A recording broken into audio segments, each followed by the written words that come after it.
We just arrived at Gopalganj. We're currently at Manikhar village in Kathi Union. Over the next couple of days, we're going to interview 20 people from different walks of life and get a picture of the life and livelihood realities of the rural people here.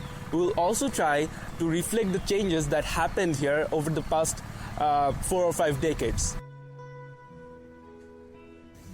During British and Pakistani rule, almost 90% people here were dependent on agriculture.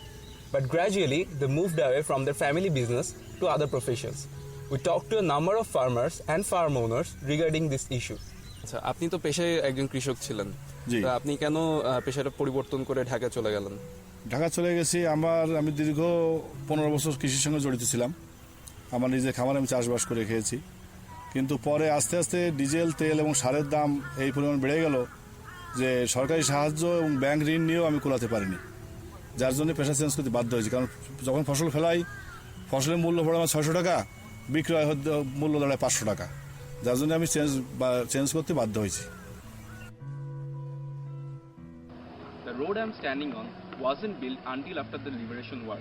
The transportation and communication system has improved a lot after 1971. But unfortunately, there hasn't been any direct bus service connecting this place to Dhaka and Khulna before 2007. তো এই যে রাস্তাঘাট বা চলাচল ব্যবস্থা আগে কি ছিল, এত সুন্দর ছিল? না, এত সুন্দর ছিল না। আমরা এক সময় গোপালগঞ্জে যাইতাম নৌকায়। আচ্ছা, আমাদের ছোটবেলায় আমরা নৌকায় গেছি, এখান থেকে গোপালগঞ্জ 3-4 ঘন্টা সময় লাগতো। আচ্ছা, এখন তো সুন্দর রোড হচ্ছে, রোডে কাজ চলতেছে। আচ্ছা আচ্ছা। তো এখন আমাদের গোপালগঞ্জে আমরা বাসে যাই, আমাদের 15-20 মিনিট সময় লাগে। তো এই যে রাস্তা, এই রাস্তাটা ছিল না? না, আগে ছিল না। আগে ছিল ছোট রাস্তা, তখন চলাচলের অযোগ্য। The medical facilities available to the people of the village and the union haven't really changed in the years following the Liberation War.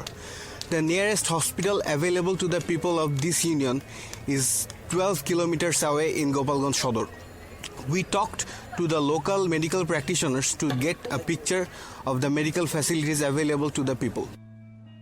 গ্রামের মধ্যে মেডিকেল ফ্যাসিলিটি কিরকম আছে? ইউনিয়ন স্বাস্থ্য কমপ্লেক্স আছে, সেখানে একজন মহিলা এবং একজন পুরুষ ডাক্তার, আর ড্যামিয়ান বাংলাদেশের আওতায় যক্ষা কফ পরীক্ষা করে রিপোর্ট দেওয়া হয়। পরবর্তীতে ওই রোগীদেরকে অবশ্য গোপালগঞ্জ চিকিৎসা সেবা দেওয়া হয়। আর যে ধরেন নিয়ারেস্ট হসপিটাল কোথায়? এখানে স্থানীয়ভাবে আর কোনো হাসপাতাল বা প্রাইভেট বা এরকম কোনো চিকিৎসালয় নেই। গোপালগঞ্জ সদর হাসপাতাল। আর এখানে ধরেন মানে হোমিও অ্যালোপ্যাথি 10 থেকে 12 জনের মতো homeo allopathy practitioner LMF doctor আছে, আর 4টার মতো ফার্মেসি আছে। There is only one high school in the union. We talked to the honorable headmaster of that high school. He told us that before 1985, female student participation was really low.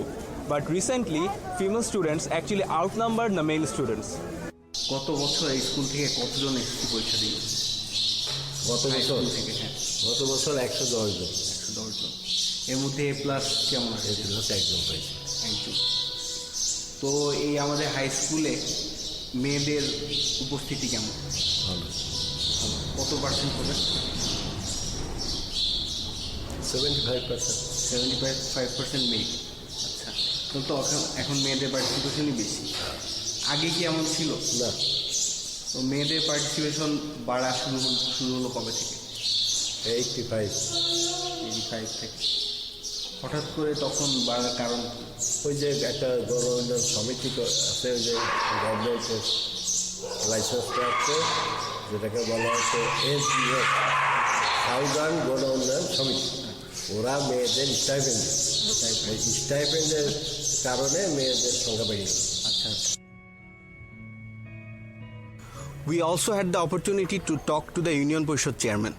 He told us about the recent technological developments in the union and the village. 3 cellular towers have been built over the course of the last 5 years, and the Union Parishad got its first broadband internet connection for the Union Parishad Information Center only last year. Through darkness comes the light. Today we had the opportunity to visit the first house to receive electricity in this village. এই গ্রামের মধ্যে আপনার বাড়িতে তো সর্বপ্রথম বিদ্যুৎ এসেছে, হ্যাঁ, তো এটা আপনারা কিভাবে এনেছেন এবং কবে এনেছেন? 1994 সালে ব্যক্তিগত প্রচেষ্টায় খরচ হয়েছিল 18,000 টাকা। আমার বাড়িতে প্রথম বিদ্যুৎ আনা হয়। The village has seen many changes in the post-liberation period. There has been significant improvements in the transportation and communication sector. The village has also seen occupation shift as people have moved away from agriculture. Though there hasn't been any significant changes in the education sector, female student participation in the schools is excellent at present. From what we have seen, we have learned that most of the changes here have been for the better, but still there is room for improvement in many areas. This has been an enlightening experience for both of us. We hope that this video has been a valuable addition to your learning experience about the life and livelihood realities of rural Bangladesh. Thank you.